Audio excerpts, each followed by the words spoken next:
Assalomu alaykum va rahmatullohi va barakatuh. Hurmatli jamoat, Qirg'iziston Qurshab Muhammadiy masjidi.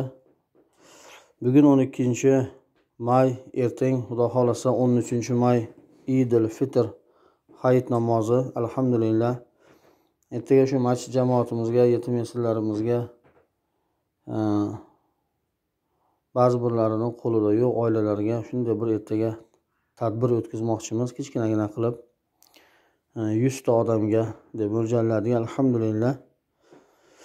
Mana Qur'on, namoz kitobi, do'ppi, misk, kachela mana qilib mana o'yinchoqlar oldik. Endi bularni hali razbirat qilamiz inshaalloh.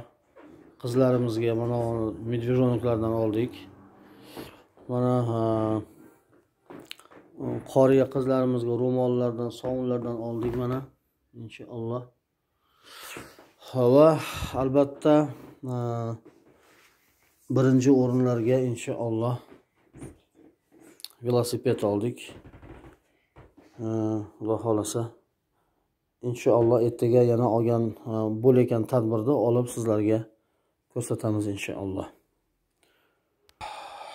Mana shu hammasi sizlarning sabablingizdan, sizlarning saxiyligingizdan, sizlarning mo'minligingizdan belgisidir inshaalloh.